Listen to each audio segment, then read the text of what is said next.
Hi, friends. If you care about your skin and you're done wasting time and money on things that really only work on the surface level, you're going to love this. In this bite sized clip, we're diving into one of my latest favorite biohacks for glowing, healthy skin, and that is GHK Copper. It's a peptide that I've personally been taking, and the results have been amazing. You're going to hear from Kyle at Level Up Health as he explains the science behind it, including how GHK Copper helps upregulate ceramides to protect your skin barrier, delivers hyaluronic acid for deep hydration, and works beautifully in combination with collagen and vitamin C.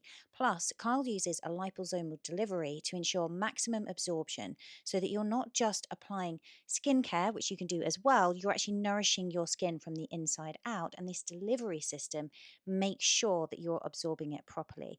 And as a special thank you to our listeners, Kyle is offering you 15% off all peptides at leveluphealth.com. Just head over to leveluphealth.com/Angela and use the coupon code Angela at checkout. I personally take the GHK Copper peptide in the morning, and then what I do is I follow up with collagen and vitamin C later in the day. It works really well together, and the hyaluronic acid is already in Level Up Health's GHK Copper formulation. And if you really want to biohack it, which I also do quite often, is you can add red light therapy after taking the GHK Copper for amplified results. Anyways, have a listen to these powerful skin biohacks with Kyle, and you can learn how to unlock younger looking, more radiant skin from the inside out. When we're looking at GHK, this is super interesting to me, and I think will be Mm. for my audience, particularly when we factor in that post menopause, women lose 30% of their collagen within the first 5 years. You know, that affects people, affects confidence, like when you're looking visually, but also collagen networks so important throughout the body, right? And Mhm. reducing that kind of knee pain and things like this that can start to develop. So if we're looking now at supporting collagen networks within the body, what can we do there from a peptide perspective? I mean, collagen itself is a peptide, but what can we do to improve that and maintain a youthful look and also inside out? Yep. I mean, there's a lot of skincare that use it. From the outside in is great, but I personally feel like the combination of both the inside from inside out and outside in is the best way to do it. The GHK's mechanism, it stimulates collagen, elastin, and what are called proteoglycans, which all improve the skin structure and the elasticity of your skin. It also increases the wound healing. Like all of the factors that are associated with wound healing will go into supporting skin remodeling and skin health. So it's so beneficial for skin. And as I think I mentioned before, the stem cell activation, it upregulates so many different repair enzymes that are associated with reduction of oxidative stress.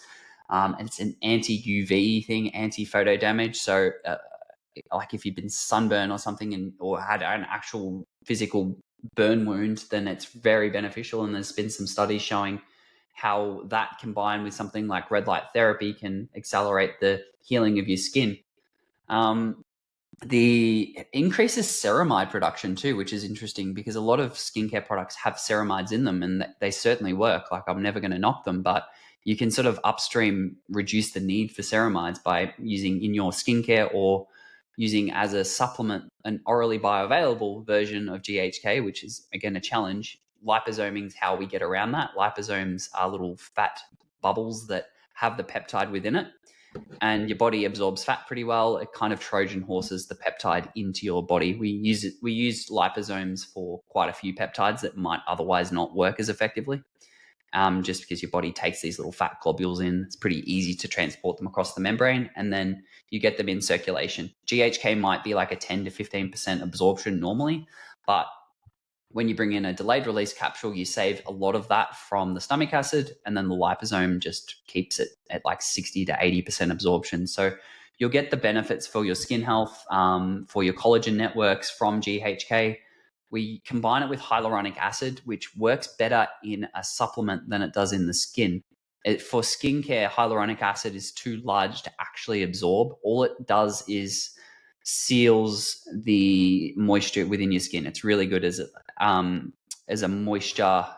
How would I call it? I don't know the correct term that they use in dermatology, but it basically keeps the moisture barriers intact. That's essentially what it does. But orally, it breaks down into all the different molecular weights, and then your body uses it from the blood that circulates to your skin and then deposits it in there, which helps with the appearance of fine lines and wrinkles. It helps with hydration of your skin. It's a fantastic for ligaments, as well as connective tissue, as well as your joints too. Like, it's a joint lubricant. Like, if people have a niggling knee injury or a creaky knee or some knee problems, like hyaluronic acid and some MSM are a fantastic combination.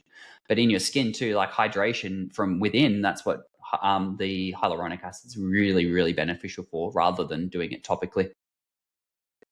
Yeah, so when we're thinking about this then, is this similar to the BPC, that because we're having a lot of skin repair during the night, that it would be better to take GHK and hyaluronic acid at night? I would say GHK, because of its UV protectant effects, it could give you somewhat of a natural sunscreen effect. It's not going to be like Okay. an SPF anything more than like a 5, but because of its ability to get into the skin, like, it naturally, GHK is found in your plasma, in your blood. So its purpose, like, if BPCs is to heal the gut lining, or GHKs is to go in, be in circulation and deposit itself, in the arterial walls, or the veins and the capillaries, but also get intracellular into the dermal layers of your skin, and everywhere in the body. Like, this is a peptide that acts pretty much everywhere in your body. All the genes that it transcribes and upregulates for stem cell production, like, stem cells go on to make whatever cell you need it to be, right? So that's sort of GHK's, I believe, its natural purpose. But when we supplement it, we can get way more than we naturally produce or naturally have.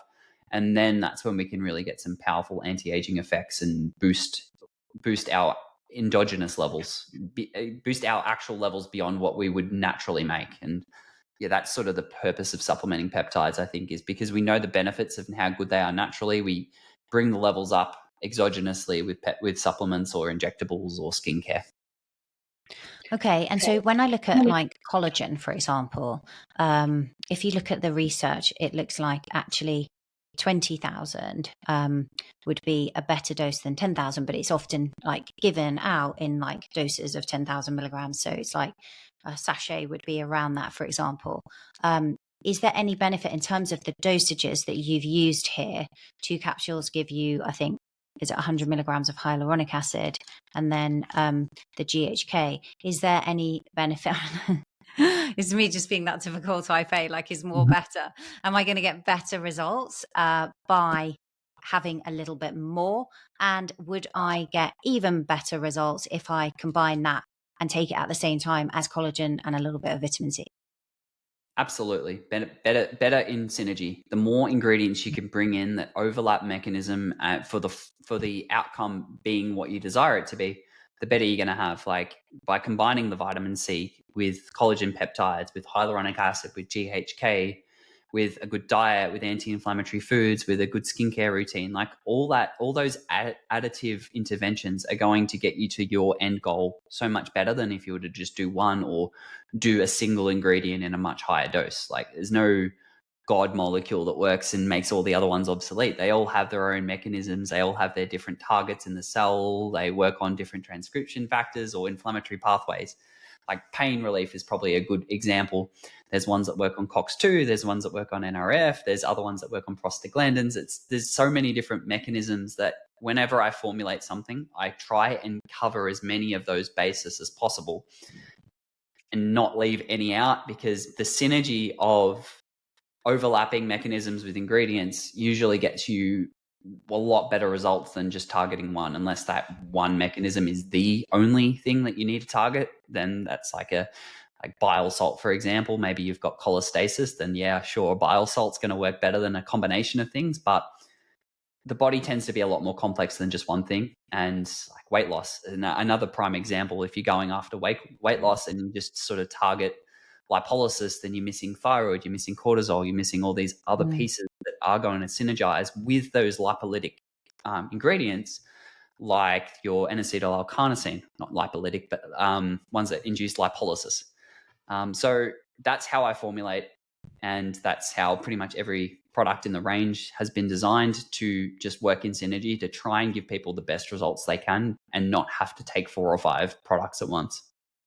Yeah, that's what I love about them. And do you need to take that GHK on an empty stomach, or could you take that with food? Being a liposome, we didn't used to have it as a liposome, so I would have usually said, yeah, definitely take it away from food, and it's probably still better to do it. But being a liposome, it's going to absorb a lot better still. You won't get any issues if you were to take it on an empty stomach. So again, I think a good dosing thing would be to take all peptides away from food. Treat them the same as you would the BPC, and make sure that, yeah, you do take them away. KPV is the other one we have, and the lorazepam. Both of these also are susceptible to those proteolytic enzymes. So taking away from food is always best practice, but we've done a lot of in 2 years of trying to deliver these to make it that if you can't, then they're still going to work. It's not like it's the end of the world. You just, again, have to expect a reduction in the benefits.